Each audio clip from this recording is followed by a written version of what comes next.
Deixem as vossas Bíblias abertas.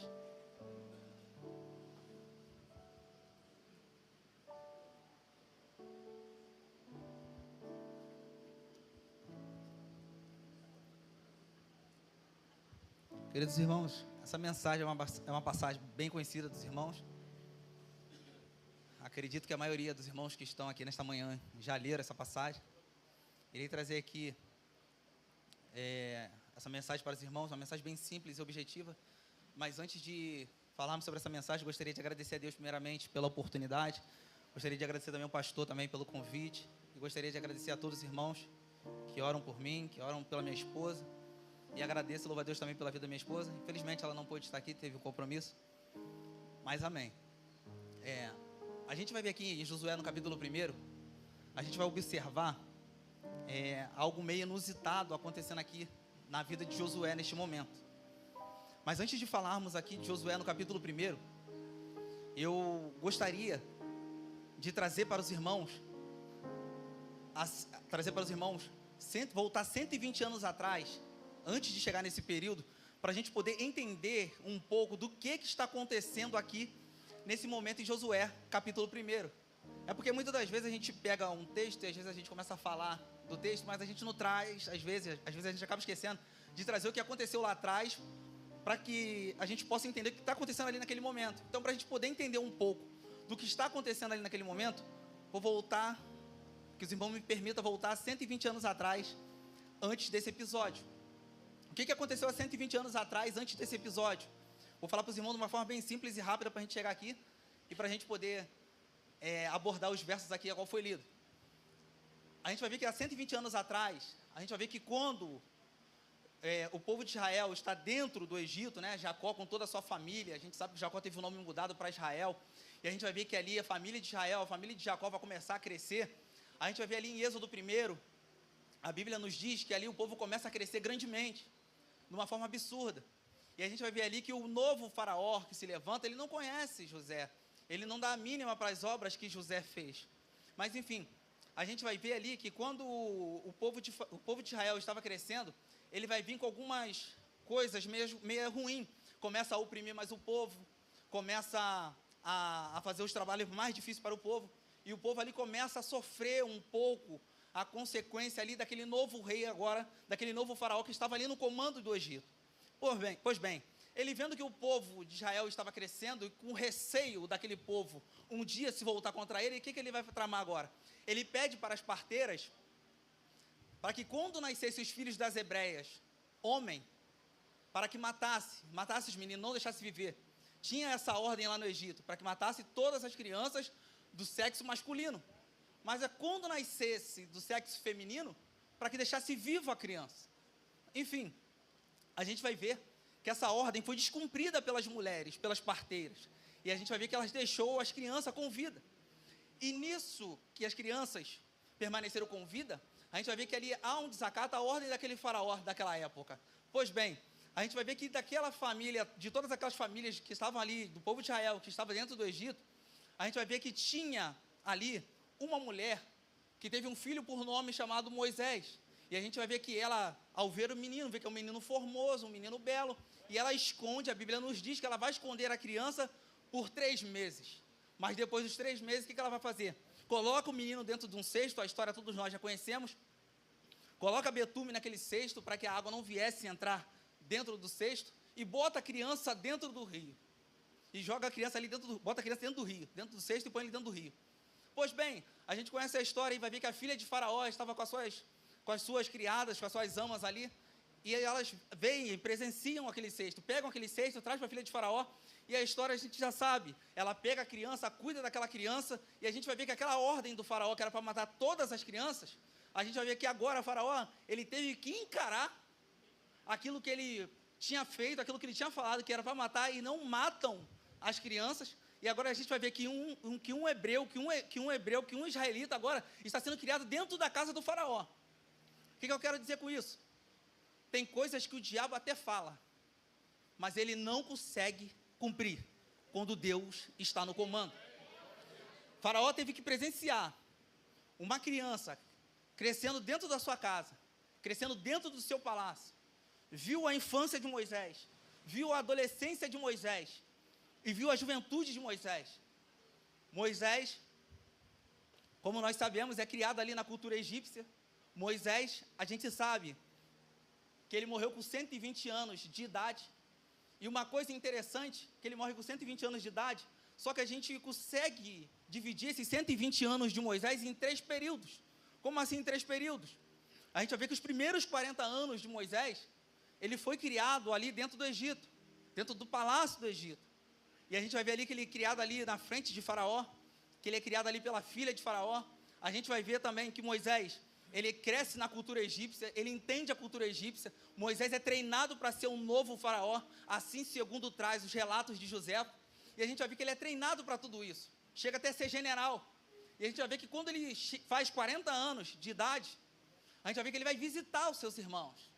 Ele vai visitar os hebreus. E quando ele sai para visitar os hebreus, a Bíblia nos conta em Êxodo, no capítulo 2, se eu não estiver enganado, a Bíblia nos conta no Êxodo, no capítulo 2, que quando ele sai para visitar seus irmãos, ele presencia uma cena a qual um egípcio estava ferindo um hebreu.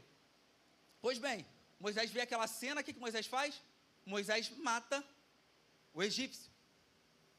No dia seguinte, Moisés volta de novo para ver os seus irmãos. Nisso que Moisés volta para ver os seus irmãos, Moisés vai ver agora 2 israelitas, 2 hebreus se contendendo. E Moisés vai tentar apartar aquele conflito. Moisés vai tentar apartar aquela briga. E nisso que Moisés tenta apartar aquela briga, o que a Bíblia nos diz? A Bíblia nos diz que um deles se manifesta ali naquela hora e pergunta para Moisés: você quer ser maioral sobre nós? E ele começa a lançar na cara de Moisés, falando com as minhas palavras: você quer fazer conosco assim como você fez com aquele egípcio? Então Moisés ali naquele momento ele descobre que aquilo que ele fez foi descoberto. E o que Moisés teve que fazer agora? Moisés teve que fugir do Egito e ele vai para uma terra totalmente diferente do Egito. Ele vai para Mídia. Mídia ficava localizada no meio do deserto. E quando Moisés vai para Mídia, a gente vai ver que Moisés agora, ele começa a desaprender tudo aquilo que ele tinha desaprendido. Mas uma coisa interessante, irmãos, conforme eu falei para os irmãos, 120 anos de idade, a gente divide em 3 períodos. Os primeiros 40 anos foi criado dentro do Egito. Agora os próximos 40 anos, Moisés está em Mídia. Em Mídia, Moisés consegue construir uma família. Em Mídia, Moisés agora não lidera mais homens, Moisés lidera ovelhas. Agora o tato de Moisés é diferente, não é mais com aquele povo, não é mais Moisés ordenando exército. Agora Moisés está cuidando de ovelhas, cuidando de animal, uma coisa que talvez ele jamais sonhou fazer na sua vida. Só que ele vai passar 40 anos em Mídia e Deus tinha um projeto na vida de Moisés. E esse projeto que Deus tinha na vida de Moisés, talvez para muitos, teriam que ser uma coisa imediata. Por quê? Deus fez uma promessa para Abraão lá atrás, que o povo seria escravizado, mas que Deus libertaria aquele povo. Só que as coisas não acontecem da forma que nós queremos. Deus tem seus meios, Deus tem o seu tempo, e Deus tem a sua melhor maneira de fazer. Não cabe a nós palpitarmos naquilo que Deus tem que fazer. Moisés agora vai passar mais 40 anos, Moisés vai passar 40 anos em Mídia, que vai dar um total agora de 80 anos. Quando Moisés atinge 80 anos de idade, a Bíblia nos conta que Moisés vai passear com as ovelhas do seu sogro, e nisso ele vê uma sarça pegando fogo, e ali ele fica admirado, perplexo com aquela situação, uma coisa que ele nunca viu na vida dele, e a gente vai ver que era uma coisa comum a sarça pegar fogo. Como era muito calor, o calor escaldante, então o fogo queimava a sarça. Só que essa sarça estava sendo queimada e Moisés começa a olhar para a sarça, ele vê que é algo totalmente diferente daquilo que ele já tinha visto talvez na vida dele. E aquela sarça não se consumia, ela estava da mesma maneira e com o fogo cobrindo a sarça, e ele fica perplexo com aquela situação. E ali ele ouve uma voz falando com ele, e Deus começa a chamá-lo agora para o seu propósito. Se a gente fosse para colocar uma pessoa, se a gente fosse chutar uma pessoa desacreditada na face da terra, talvez a pessoa mais desacreditada na face da terra seria Moisés. O homem tinha tudo, e agora vai para a Mídia, não tem mais nada, o cara vivia numa pompa, cheio de glória, vivia no palácio, o cara fazia e acontecia, o cara tinha muito poder, e agora vai para a Mídia, e ele perde tudo. Mas o que eu aprendo com isso? Tem cenários, irmãos, que Deus permite a gente ir, para que Deus venha trabalhar conosco. Foi necessário Moisés ir para a Mídia, para Deus poder desarraigar, tirar de dentro dele tudo aquilo que ele aprendeu no Egito. Foi necessário Deus trabalhar dentro dele. E Deus espera passar mais 40 anos da vida daquele homem para poder chamá-lo. 40 anos. Agora Moisés está com 80 e Deus chama Moisés para essa grande missão, libertar o povo lá de dentro do Egito. Moisés começa a replicar com Deus, começa a falar com Deus, começa a questionar. E Deus começa a trabalhar ali com Moisés, começa a mostrar alguns sinais ali para Moisés do que ele poderia fazer lá na frente. Beleza. Mas a Bíblia, no Salmos capítulo 103, no verso 7, depois os irmãos anotem e leiam em casa, diz assim, Salmo 103, verso 7. Fez notório os seus caminhos a Moisés e os seus feitos aos filhos de Israel. Repare o detalhe do salmista aqui que é interessante. Quando ele fala, fez notório os seus caminhos a Moisés e os seus feitos aos filhos de Israel, o salmista está escrevendo aqui, irmãos, que tem coisas que Deus deu para Moisés que ele não deu para mais ninguém. O que eu entendo com isso? Deus, quando vai chamar Moisés, Deus entende que Moisés ele está no estágio, ele está num período já perfeito para poder entender a missão. Deus espera ele completar 80 anos para poder trazer para Moisés aquilo que ele tinha, o propósito que ele tinha, que era livrar os filhos de Israel da escravidão no Egito. Uma promessa que Deus tinha feito a Abraão. Então, Deus vai fez notório os seus caminhos a Moisés.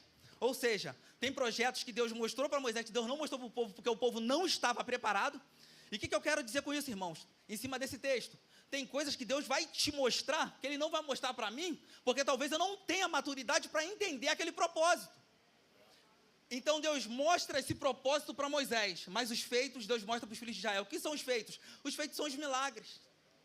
São aquelas cenas todas que o povo israelita presenciou lá no deserto, que o povo israelita presenciou lá dentro do Egito, as pragas, enfim, tudo aquilo são os feitos. Os feitos Deus mostrou para todos eles, mas os caminhos somente para Moisés. Então grave isso. Tem projeto, tem coisas que Deus vai te mostrar que é só para você. Pois bem, Moisés aceita a missão, vai até o Egito. Resumindo a história, tem as 10 pragas. As 10 pragas vai de encontro a cada deus, a cada deuses que os egípcios acreditavam que guardavam eles. Veio a praga da rã, veio a praga do piolho, enfim, veio diversas pragas. Cada praga que veio contra o povo egípcio, eles acreditavam que eles estavam livres dessas pragas todinhas. Mas Deus mostra para Faraó que Faraó não é nada diante dele, que seus deuses não são nada diante dele. E na última praga, qual é a consequência da última praga? Morre todos os primogênitos ali dos egípcios e dos seus animais também. A última praga vai de encontro a todos os deuses. É como se Deus estivesse falando para Faraó, porque Faraó era considerado um deus para eles. Era como se Deus estivesse falando para Faraó, você não é Deus?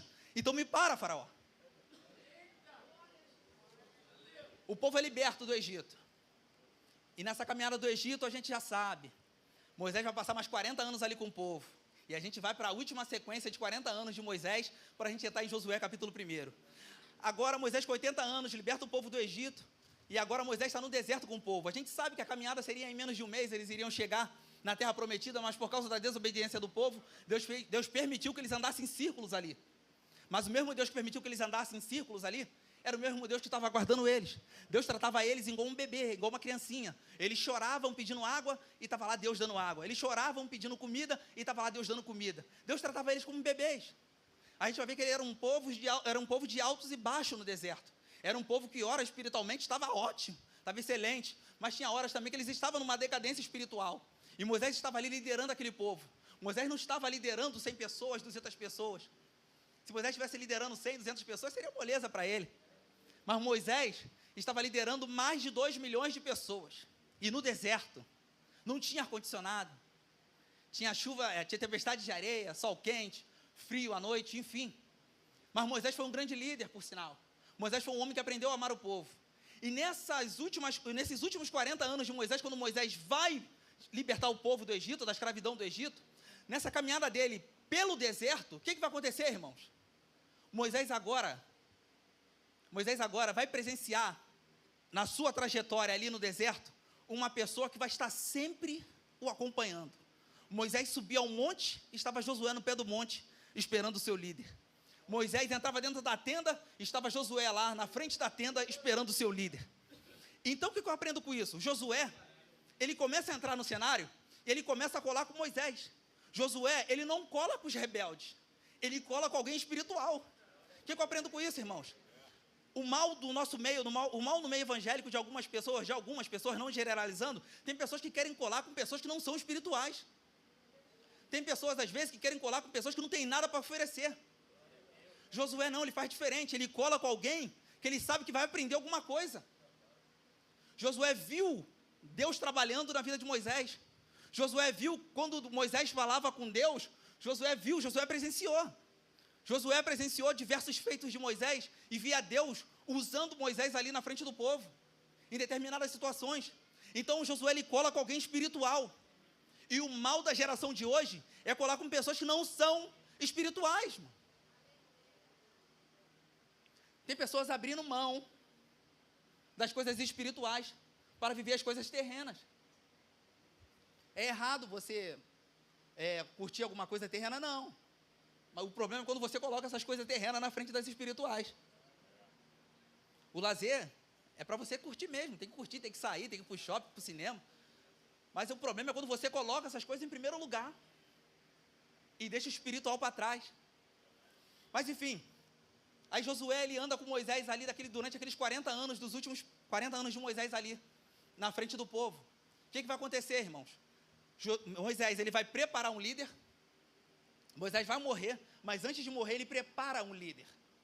Nisso que ele prepara um líder, Deus leva Moisés, mostra para Moisés a terra prometida, de longe. Moisés não adentra a terra prometida, e agora essa missão fica no colo, fica nos ombros de Josué.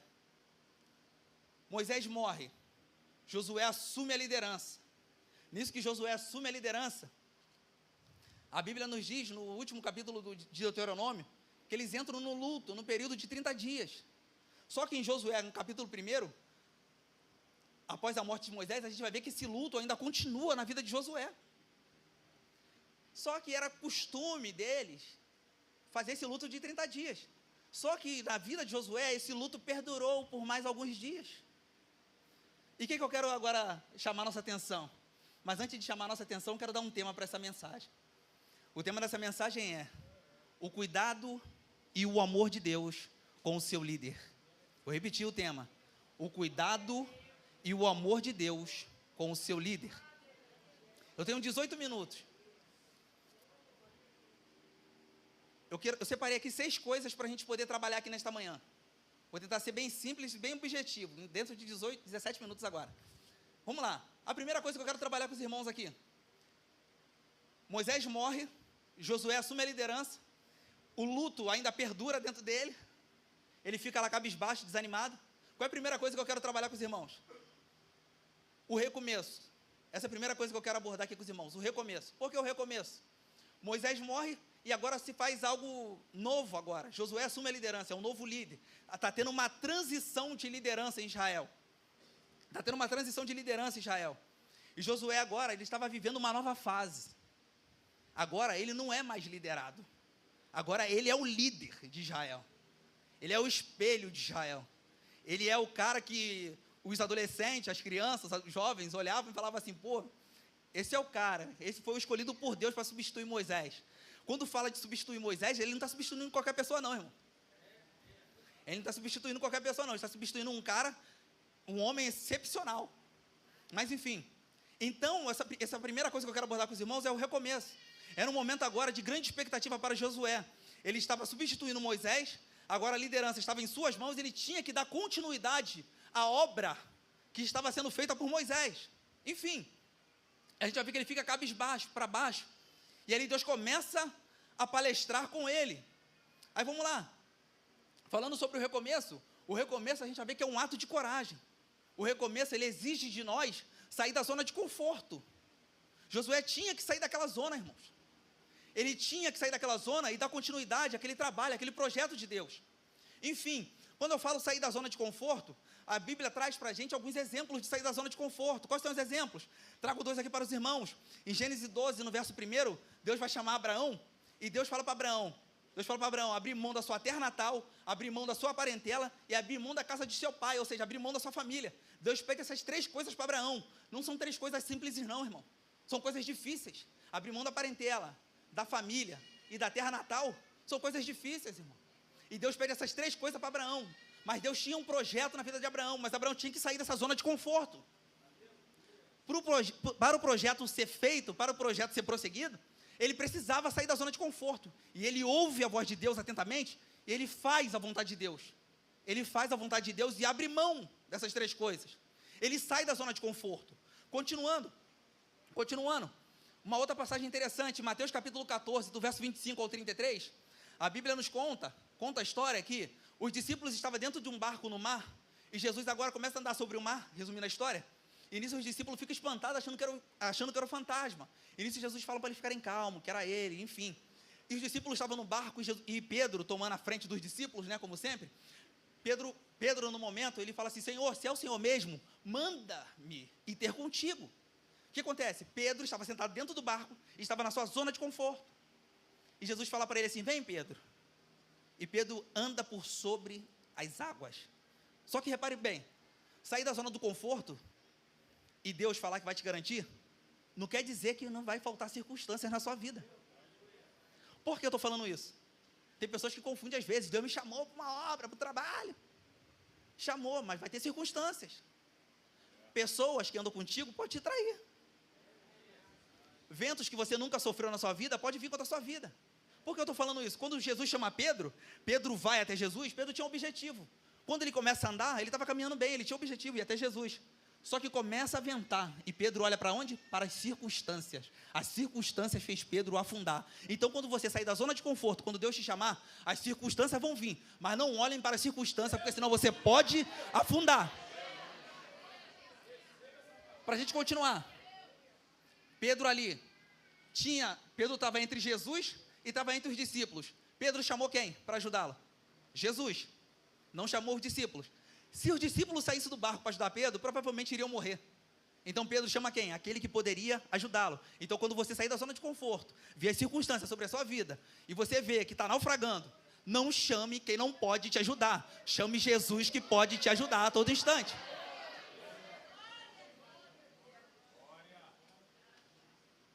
Ainda sobre o recomeço, para a gente encerrar essa primeira parte, recomeçar é preciso refletir sobre atitudes que deixamos de fazer e voltar a praticá-las. Como assim? Aí eu vou para o âmbito espiritual. Você orava muito, parou de orar, então volte a orar novamente. Isso é um recomeço. Você tinha momentos da sua vida que você tirava para ler a palavra de Deus. Tirava 10 minutos, 5 minutos, 1 hora, enfim. Mas você tirava. Você parou de fazer. O recomeço, você vai fazer, voltar a fazer aquilo que você fazia lá atrás, simplesmente. Você jejuava bastante, parou de jejuar. Você começou a ganhar bênçãos, e aí começou a esquecer algumas coisas, e parou. Então, volte a jejuar. Esse é o recomeço. Então, o recomeço exige de nós a gente fazer coisas que a gente fazia lá atrás, que a gente parou de praticar. Tão simples. E vamos lá, a segunda parte. A primeira é o recomeço. A segunda parte, a crise não pode te dominar. Como assim a crise não pode te dominar? Conforme eu falei para os irmãos, havia uma nova transição. Josué agora é o líder. Só que ele fica cabisbaixo, fica para baixo. Moisés morre e ele sente aquilo ali. O luto de 30 dias já passou, mas ele continua para baixo. A ponto de Deus ficar falando com ele. E a Bíblia vai apontar aqui para a gente que não tinha homem falando com ele, nem mulher falando com ele. Era o próprio Deus falando com ele. Porque o negócio estava estreito para o lado dele, irmãos. Havia uma crise, um conflito interno muito grande, que só Deus poderia mudar aquele cenário. Aí vamos lá, a crise ela não pode te dominar. Existem diversos tipos de crise, irmão. Existe crise familiar, existe crise sentimental, existe crise conjugal, espiritual, por aí vai, financeira, por aí vai. Mas a gente não pode deixar essas coisas nos dominar. Isso existe, nós somos seres humanos, temos tendência a acontecer esse tipo de crise na nossa vida. Só que se a gente deixar isso dominar a nossa vida, a gente vai acabar deixando as coisas que Deus tem para nós para trás.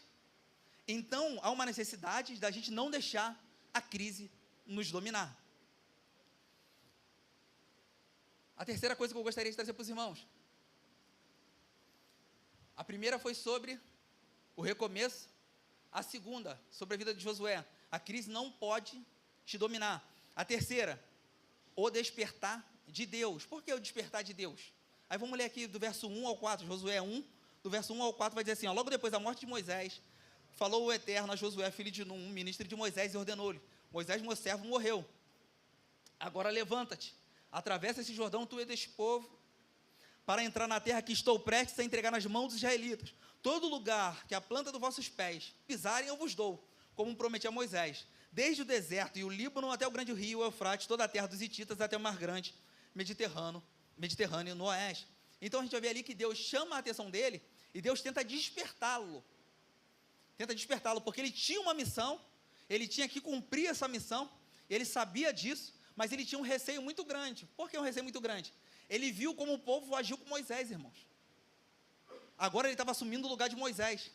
Talvez na cabeça dele pensou, será que o povo vai agir da mesma forma comigo? Só que Deus estava garantindo ele a todo momento, assim como eu fui com Moisés, Josué, eu vou ser contigo. Às vezes a gente tem que parar para analisar que quando Deus fala, ele cumpre. Deus não é homem para mentir, nem filho do homem para que se arrependa, irmãos. Basta a gente dar ouvidos àquilo que Deus falou e colocar em prática. Então Deus ali, a gente vai ver o despertar de Deus ali falando com Josué naquele momento. Enfim, a gente vai ver que Josué, ele precisava de alguém que o amparasse, de alguém que dava suporte, que desse suporte a ele, naquele momento de angústia, naquele momento de conflito interno dentro dele. E esse suporte era Deus, e não podia ser outra pessoa. Aí vamos lá, irmãos. A quarta coisa. A quarta observação. A gente vai ver que Deus encoraja Josué, verso 5 e verso 6. Vai dizer assim, ó, ninguém poderá resistir todos os dias da tua vida. Assim como estive com Moisés, estarei contigo. Jamais te abandonarei, nem te desampararei. Ser forte e destemido, porque farás este povo herdar a terra que a seus pais jurei dar-lhes. Enfim, a gente vai ver que Deus vai encorajar ele. A gente vai ver que Deus, ele é primordial nas nossas vidas. Como assim primordial nas nossas vidas? A gente vai ver que Deus, ele nos encoraja em todas as nossas aflições. Mas como assim ele nos encoraja em todas as nossas aflições? A partir do momento que eu me abro para Deus, que eu permito Deus trabalhar na minha vida, e eu passo por um momento de angústia, e eu passo por momentos de aflições, a gente vai ver que Deus, ele trabalha e ele encoraja a gente em todas as nossas aflições. Repare uma coisa, irmãos. Deus, quando chamou Josué, Deus iria garanti-lo.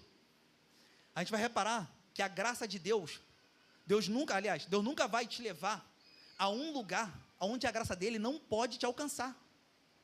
Se Deus falou para ele que agora ele tinha que seguir, dar continuidade ao projeto que ele tinha feito ali com Moisés, levar o povo de Israel para a terra prometida, Deus está garantindo ele desde o início até o fim. Então a gente vai ver que Deus nunca vai te prometer alguma coisa onde a graça dele não pode te alcançar. Então a gente vai ver que a todo instante Deus estava ali com Josué. A quinta, a gente vai ver que Deus orienta a Josué, está no verso 7 e verso 8, vai dizer assim, ó, tão somente de fato, ser firme e corajoso para teres o zelo de agir de acordo com os mandamentos da lei, que te ordenou Moisés, meu servo, não te apartes delas, nem para a direita, nem para a esquerda, para que tenhas sucesso em todas as tuas realizações. Ao verso 8 diz assim, ó, que a lei esteja sempre nos seus lábios, medita nela dia e noite, para que tenhas cuidado de agir em conformidade com tudo que nela está escrito. Deste modo, serás vitorioso em todas as tuas empreitadas e alcançarás bom êxito. Então a gente vai ver agora que Deus é um Deus que orienta. A gente vai ver que essa orientação, irmãos, ela é dada, ou ela pode ser dada através da comunhão. Tem muitas pessoas, às vezes, que querem ter orientação de Deus, mas como é que ela quer ter orientação de Deus se ela não tem comunhão com Deus? Fica difícil.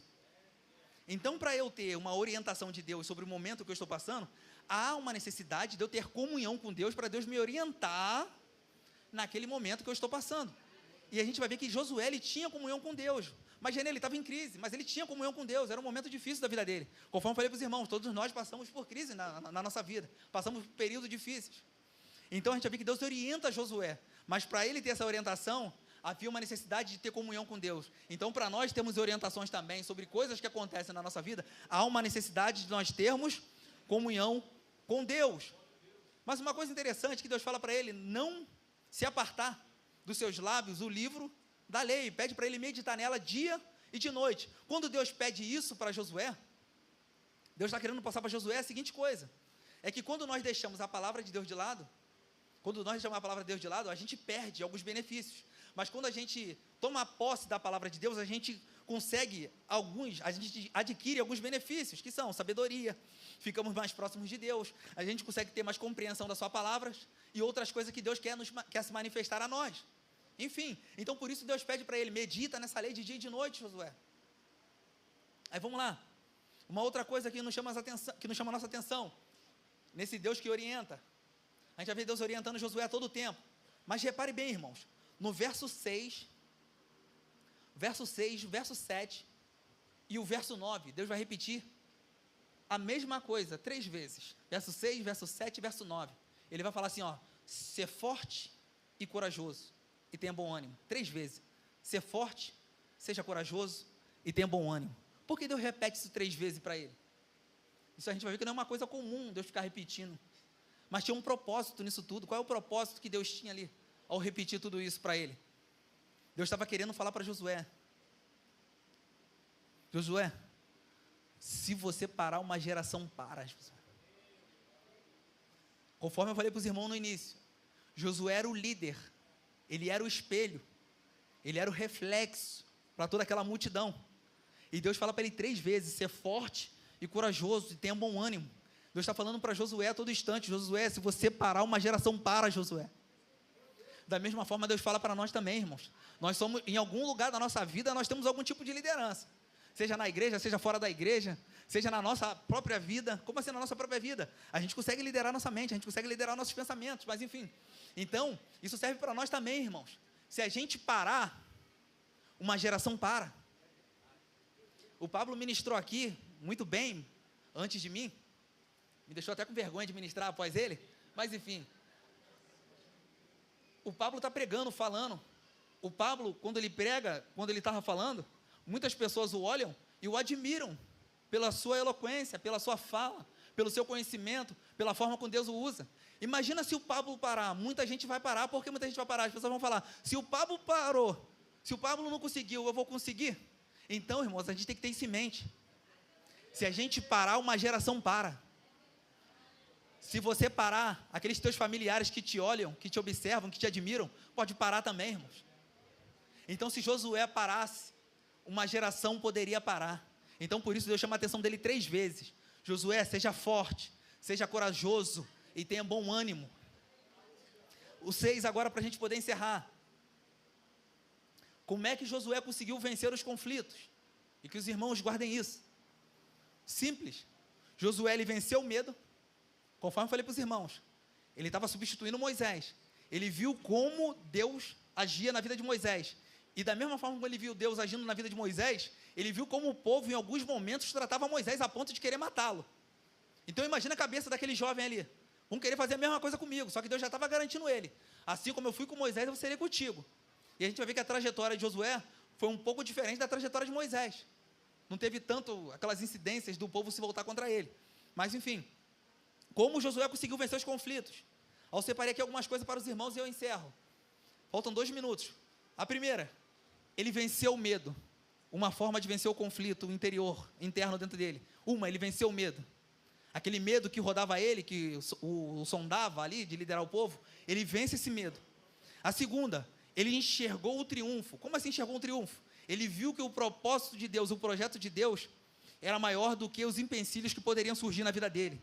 O que eu quero dizer com isso? Vai ter empecilhos, problemas que vão surgir na tua vida, mas vocês têm que ter em mente que o projeto de Deus na vida de vocês é maior do que esses empecilhos. A terceira coisa, ele enxergou que o seu socorro vem do alto, que vem de Deus, não vinha do homem.